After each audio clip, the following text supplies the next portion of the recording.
बंधुओं, दिसंबर महीने की शुरुआत में मंदिर में जाकर चुपचाप दान कर आना, यह एक छोटी सी चीज। बंधुओं, इस एक दान का महत्व इतना अधिक है कि यदि आपने इस एक चीज को मंदिर में जाकर दान कर दिया तो आपके जीवन में चमत्कारी परिणाम आने निश्चित हैं। हर एक समस्या का समाधान चुटकियों में होते हुए आप स्वयं अपनी आंखों से देखेंगे। हमारे शास्त्रों में, पुराणों में और स्वयं ज्योतिष विज्ञान में इस एक दान के विषय में बहुत ही विस्तार से और चमत्कारी ढंग से समझाया गया है। इस एक दान को पंचधा दान कहा जाता है। इस दान में इंसान अपने जीवन से जुड़ी हुई 5 सबसे अधिक महत्वपूर्ण चीजों को मिलाकर एक चीज बनाता है और उस एक चीज को मंदिर में जाकर भगवान के श्री चरणों में समर्पित कर देता है। जी हाँ बंधुओं, यह दान इतना बड़ा है, इतना शक्तिशाली है कि इस दान को करते ही भगवान तुरंत मुस्कुरा उठते हैं और साक्षात आपके सपने के माध्यम से आकर आपको संकेत देना शुरू कर देते हैं। मकर राशि वालों, आप सभी का हृदय से स्वागत करते हैं मकर राशि भिंड यूट्यूब चैनल में। बंधुओं, इस पंचधा दान के विषय में शास्त्रों में बहुत गहराई से समझाया और बताया गया है, परंतु यह एक ऐसा ज्ञान है जो पूर्ण रूप से कभी किसी को नहीं दिया जाता है। अब आप सोचेंगे कि आखिर इसमें ऐसा क्या है, तो बंधुओं, यह बात सोचकर हमें भी बहुत आश्चर्य होता है कि क्यों लोग पंचधा दान के विषय में खुलकर बातें नहीं करते हैं, किसी को नहीं बताते हैं, जबकि इस दान का महत्व इतना अधिक है। इस दान से पंच महाभूत पुष्ट होते हैं, दैवीय शक्तियां प्रसन्न होती हैं, तृप्त होती हैं, हमारे पितृ पूर्वज भी संतुष्ट होते हैं और मुक्ति प्राप्त कर लेते हैं। फिर भी इस दान को इतना छुपाकर क्यों रखा जाता है? क्यों इसके विषय में लोग चर्चा नहीं करते हैं? अगर बताते भी हैं तो आधी अधूरी बात ही बताई जाती है। अब हो सकता है कि इसके पीछे व्यापार कारण हो, क्योंकि ये एक ऐसा ज्ञान है जो निश्चित तौर पर फलित होता ही है, इसका लाभ प्राप्त होता ही होता है। इस वजह से इसे एक ऐसी विद्या बना दिया गया है जिसके सहारे से लोग पैसा कमाना चाहते हैं, यानी जो पैसा देगा, मूल्य देगा, उसे ही इस दान के विषय में बताया जाएगा। लेकिन बंधुओं, हम इस दान को आज आपको खुलकर बताएंगे, क्योंकि हम इस दान को माता रानी की सेवा में समर्पित कर रहे हैं और आपके लिए विशेष तौर पर माता रानी की कृपा और अनुकंपा के साथ लेकर आए हैं। तो यह कार्यक्रम आज आपको अंत तक अवश्य देखना है, क्योंकि इस कार्यक्रम में इतनी शक्ति है कि यह आपके पूरे जीवन को व्यवस्थित कर सकती है, बदल कर रख सकता है। तो आपको इसे पूरा देखना है, तभी हमारी मेहनत सफल होगी और आज आप एक अनोखा ज्ञान प्राप्त करेंगे जिसके बारे में आपने कभी सुना भी नहीं होगा, परंतु जब आप इस दान को करके आएंगे तो इसके परिणाम कुछ ही दिनों में आपको दिखाई देने शुरू हो जाएंगे। बंधु, दान एक ऐसी व्यवस्था होती है जिसे करने के कुछ विशेष नियम और विधान होते हैं। दान को धर्म के साथ जोड़ा जाता है, यानी कि धर्म का सबसे बड़ा भाग दान ही होता है। और कलयुग में मुक्ति मार्ग प्राप्त करने के लिए, ईश्वर से जुड़ने के लिए और इस माया मोह के बंधनों से मुक्ति प्राप्त करने के लिए दान एकमात्र ऐसा माध्यम है जो सबसे सरल माध्यम होते हुए भी सबसे शक्तिशाली मार्ग बताता है। तो ऐसे में इसके बारे में आपको जानना बेहद आवश्यक है। बंधु, हमने बड़े मन से, बहुत ही मेहनत से माता रानी की कृपा और उनके आदेश के अनुसार इस कार्यक्रम को तैयार किया है। अब आपको इस कार्यक्रम को अंत तक अवश्य देखना ही होगा और इस कार्यक्रम में बताई गई बातों को अच्छी तरह से समझकर अपने जीवन में उतारना ही होगा, तभी आपके जीवन में सकारात्मक बदलाव आएंगे और हमारी मेहनत भी सफल होगी। हमारा आपके प्रति जो लगाव बन गया है हमें और अधिक बल देता है, प्रेरणा देता है कि हम आपके लिए और कठोर परिश्रम करें और सटीक ज्ञान लेकर आएं ताकि आपका उद्धार हो सके। तो चलिए आज के इस विशिष्ट कार्यक्रम की शुरुआत करते हैं माता रानी का नाम लेते हुए। तो कमेंट बॉक्स में लिख डालिए पूरे प्रेम, पूरे भाव और भक्ति के साथ, जय माँ भद्रकाली कृपा करो। माता रानी इतनी दयालु है कि आपके ऊपर निश्चित कृपा करेंगी, हमें पूर्ण विश्वास है। इसी के साथ साथ बंधु, आपको हम बता दें कि माता रानी के आदेश के अनुसार हमने कुंडली विश्लेषण का कार्य भार उठा लिया है। तो अब यदि आप अपने ग्रहों की दशा और अपने जीवन की अव्यवस्था को सुधारना चाहते हैं, जीवन को सही गति देना चाहते हैं, तो आप हमसे अपनी कुंडली का विश्लेषण करवा सकते हैं। हमने वीडियो में अपना नंबर आपको दे दिया है, आप इस नंबर पर व्हाट्सएप करें। बहुत ही छोटी दक्षिणा के साथ आपकी कुंडली का श्रेष्ठतम विश्लेषण हम स्वयं करेंगे और आपके जीवन का मूल तत्व सार आपको देंगे, जिसमें माता रानी की पूर्ण कृपा और उनकी ममतामयी छाया भी शामिल होगी ही। जी हाँ बंधुओं, तो आप इस सुविधा का लाभ ले सकते हैं। सुबह 10 बजे से शाम को 4 बजे के बीच आप फोन कर सकते हैं, सहायकों से बात होगी, उसके बाद विश्लेषण करके हम आपसे स्वयं बात करेंगे। तो उम्मीद है बंधुओं कि आप हमारी बातें, हमारी भावनाओं को समझ चुके होंगे। अब कार्यक्रम में आगे बढ़ते हैं। तो बंधुओं, अब ध्यान से सुनिए। आने वाला यह जो दिसंबर का महीना है, यह कोई साधारण महीना नहीं है। इस महीने में आपके जीवन में 2 तरीके की स्थितियां बड़ी ही मजबूती से बनती हमें दिखाई दे रही हैं।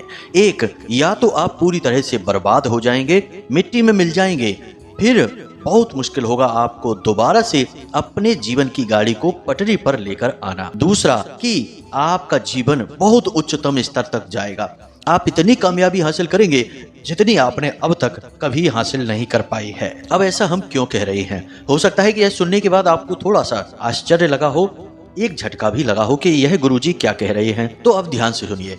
ऐसा हम कह रहे हैं क्योंकि इस दिसंबर के महीने में ग्रहों की स्थिति बड़ी विचित्र बनी हुई है। सबसे शक्तिशाली ग्रह बकरी चाल चल रही हैं। जैसे कि गुरुजी की बात की जाए, देवगुरु बृहस्पति अपनी बकरी चाल वृषभ राशि में कर रही हैं। इधर मंगल की बात की जाए तो 7 दिसंबर से मंगल देव भी बकरी चाल चलने जा रहे हैं कर्क राशि में। और यदि राहु देव की बात की जाए तो शनि देव के अगले स्थान पर यानी अगले भाव पर राहु देव विराजमान है और यहाँ कन्या राशि में केतु विराजमान है। साथ ही साथ सूर्य और बुध की युति बनी हुई है, जो कि बुध देव बकरी चाल चल रही है। यानी 3 ग्रह तो बकरी ही हैं, जिनमें कि बुद्धि, वाणी और व्यापार के देवता बुध और ज्ञान और ग्रह शांति और पारिवारिक सुख समृद्धि के देवता गुरु और आपके कर्म, आपकी मेहनत और आपके भाग्य निर्माण के देवता मंगल, तीनों ही बकरी चाल चल रही हैं। और इधर राहु देव की स्थिति शनि देव के बगल से बनी हुई है, जो कि आपको भयंकर पीड़ाएं भी पहुंचा सकती है। लेकिन बंधुओं, एक बात याद रखना कि जब स्थिति भयंकर नकारात्मक होती है, तभी निर्माण का भी समय होता है। जी हाँ, यानी कहने का मतलब यह है कि जब समय बुरा होता है, वहीं से अच्छे समय की शुरुआत के संकेत भी प्राप्त हो रहे होते हैं। परंतु बुद्धिमान इंसान इन संकेतों को पकड़कर अपने जीवन को चमत्कारी ढंग से बदल देता है। लेकिन जो मूर्ख होते हैं, वे बस इस बुरी परिस्थिति को लेकर रोते ही रहते हैं। उनसे किया तो कुछ भी नहीं जाता है, ना ही कुछ उन्हें समझ में आता है। बस जीवन के एक ही राग को हमेशा अलापते रहते हैं कि जीवन में बड़ा कष्ट है, बड़ा दुख है, बड़ी तकलीफ है। बंधुओं, अब यहाँ पर हमने आपको जो ग्रहों की स्थितियां बताई हैं, उसके अनुरूप आपके जीवन में 2 ही तरीके की परिस्थितियां बन रही हैं, यह भी बताई हैं। तो अब यदि आपने कुछ भी नहीं किया, यूं ही हाथ पर हाथ धरे बैठे रहे, या फिर यूं कहें कि ग्रहों की स्थिति के अनुसार कुछ जरूरी उपाय और क्रियाएं नहीं की, तो फिर तो ग्रह अपनी मनमानी करेंगे। यानी कि वे जिस भाव में बैठे हैं, जिस प्रवृत्ति के साथ गोचर कर रहे हैं, उसी के अनुसार आपको फल देंगे। और उन फलों के विषय में तो हमने आपको बता ही दिया है कि वे घोर नकारात्मक रहने वाले हैं, पीड़ादायक रहने वाले हैं। परंतु यदि आपने चतुराई दिखाई, कुछ जरूरी क्रियाएं की, और हम जो आपको बता रहे हैं इस क्रिया को भी कर लिया, तो आपकी यही जो ग्रहों की शक्तिशाली ऊर्जावान स्थिति बनी हुई है, यही आपके लिए कामयाबी के मार्ग खोल देगी, आपके जीवन की हर बाधा को हटा देगी। इसलिए हम आपसे कह रहे हैं कि आज आपको इस कार्यक्रम को अवश्य देखना ही है। इस कार्यक्रम में एक और विशेष खूबी है बंधुओं कि यह पूर्ण रूप से समय अनुकूल है। अभी पूरा सही समय है कि आप इस कार्यक्रम को देख लें। और दिसंबर के महीने के प्रारंभिक में यानी कि 7 दिसंबर को, जबकि मंगल देव बकरी होने जा रहे हैं, उससे पहले आपको इस क्रिया को कर डालना है, तभी आपको इसका पूर्ण लाभ प्राप्त होगा। इसके बाद यदि करते हैं तो लाभ तो तब भी प्राप्त होगा, परंतु कुछ हद तक इसका प्रभाव कम भी हो सकता है। तो अब यहाँ तक आपने सारी बातें समझ ली। अब आपके मन में यह प्रश्न तो उठ ही रहा होगा कि आखिर यह पंचधा दान क्या है और गुरुजी इतनी देर से हमें इसके विषय में समझा रहे हैं, परंतु अभी तक इसकी कोई चर्चा ही नहीं कर रही है। अब कितना और लंबा कार्यक्रम खींचेंगे, कितनी देर तक हमारा समय खराब करेंगे। कोई बात नहीं है बंधुओं, आपके मन में ये विचार आ रहे हैं तो अब हम अपने मुख्य विषय को प्रारंभ करने जा रहे हैं। तो अब सारी बातों को ध्यान से समझना।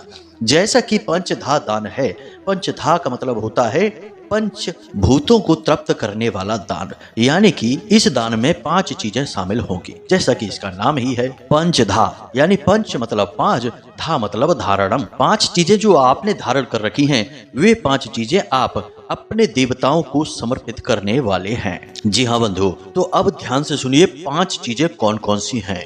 एक बात यहाँ पर और अच्छी तरह से समझ लीजिए कि 5 चीजें केवल वही होंगी जो या तो आपने अपने पैसों से ली होंगी, यानी आपकी कमाई से आई हुई है, या फिर आपके पुरखे पूर्वजों की देन है। जी हाँ बंधुओं, इन चीजों का सीधा संबंध आपकी मेहनत से, आपके खानदान से, आपके पुरखे पूर्वजों से होना चाहिए। तो अब ध्यान से सुने बंधुओं, पंचधा दान में आपके लिए जो सबसे महत्वपूर्ण तत्व है वह भूमि तत्व है, यानी कि आपको मिट्टी चाहिए। अब मिट्टी एक ऐसे घर की हो सकती है जिसमें आप रहते हैं और जिसे आपने स्वयं के मूल्य से खरीदा हुआ है, यानी कि वह आपका पैसा है या आपके पुरखे पूर्वजों के पैसों से लिया गया हो। उस घर के अंदर की मिट्टी आपको चाहिए। यदि आप किसान हैं, खेती बाड़ी करते हैं, तो आपके जो स्वयं के खेत हैं, जो आपके पुरखे पूर्वजों की खेती है, उससे मिट्टी आप ले सकते हैं। कहने का मतलब यह है कि आपकी स्वयं की जमीन से ली गई मिट्टी होनी चाहिए। आपके अपने घर के दरवाजे से भी आप मिट्टी नहीं ले सकते, घर के अंदर से ही लेनी होगी, या फिर आपका अपना खेत, अपना प्लॉट या अपनी जमीन होगी, उससे ले सकते हैं। तो आप समझ गए कि मिट्टी आपको किस प्रकार चाहिए।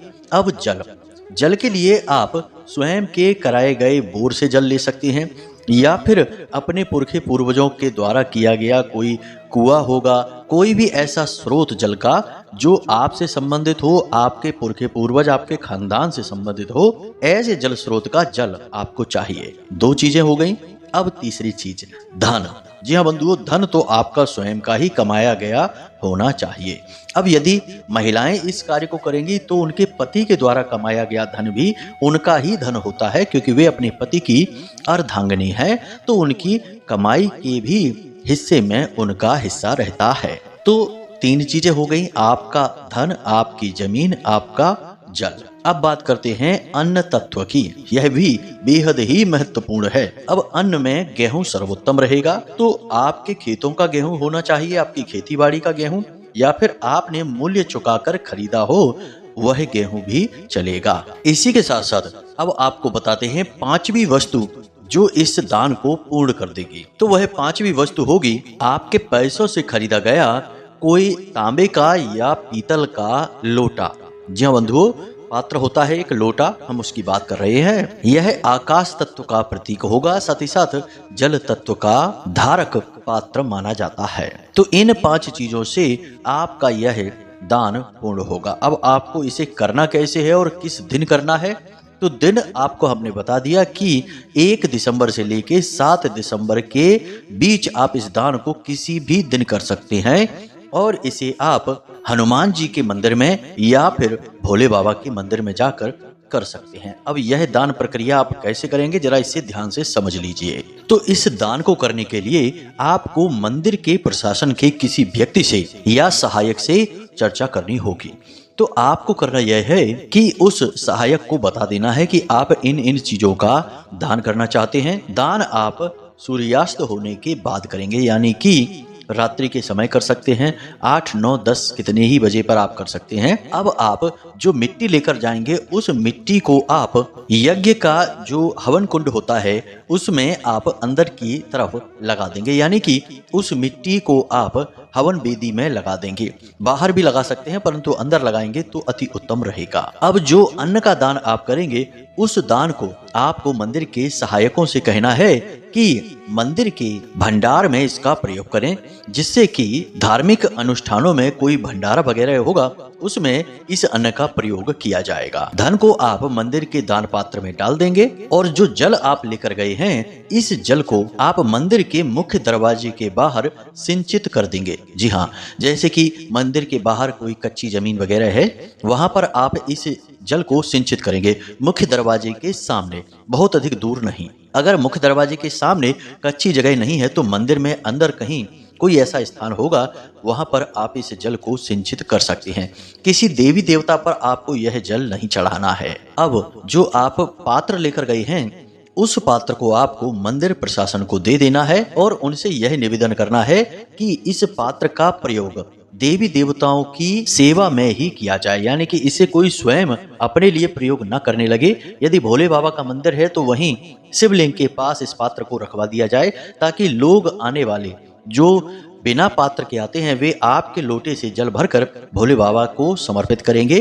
अब इन चीजों का आपके ऊपर बहुत गहरा प्रभाव पड़ने वाला है। ध्यान से समझिए कि आपने जो अन्न दान किया है, उस अन्न से कई लोगों को भोजन प्राप्त होगा। अब बेशक वह अन्न कम होगा, बेशक 4 मुट्ठी ही क्यों ना हो, परंतु वह सम्मिलित हो गया है मंदिर के भंडार गृह से, तो अब वह सभी का हिस्सा बन गया है। तो अब जितने लोग भी उससे भोजन पाएंगे, उनका शुभ फल आपको प्राप्त होने लगेगा, यानी कि मंगल के नकारात्मक प्रभाव कम होने शुरू हो जाएंगे। और गेहूं मंगल का सूचक है, इसीलिए हमने आपको गेहूं कहा। अब आप जो जल लेकर गए, उससे आपने मंदिर के मुख्य दरवाजे पर सिंचन किया, और यह आपके जीवन में धन के आगमन को सुनिश्चित करेगा, आपकी मानसिक शांति को भी सुनिश्चित करेगा, क्योंकि यह चंद्रमा का सूचक है, धन का सूचक है।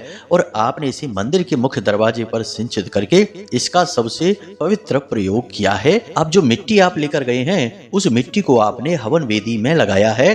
तो अब उस हवन वेदी में जितने भी यज्ञ हवन होंगे, उनमें कहीं ना कहीं आपकी भी थोड़ी बहुत भागीदारी रहेगी ही, इसलिए उसका भी पुण्य आपको प्राप्त होगा। इसी के साथ साथ जो धन आपने दान पात्र में डाला, उसे भी मंदिर के किसी शुभ कार्य में प्रयोग किया जाएगा, भंडारे वगैरह में प्रयोग किया जाएगा, तो उसका भी शुभ फल आपको प्राप्त होगा। तो इस प्रकार से आपको इस दान का कई तरह से लाभ प्राप्त होगा। अब कुछ जरूरी सावधानियां हैं जो आपको निश्चित तौर पर बरतनी चाहिए, तभी आपका यह दान सिद्ध होगा, अन्यथा यह निष्फल भी हो सकता है।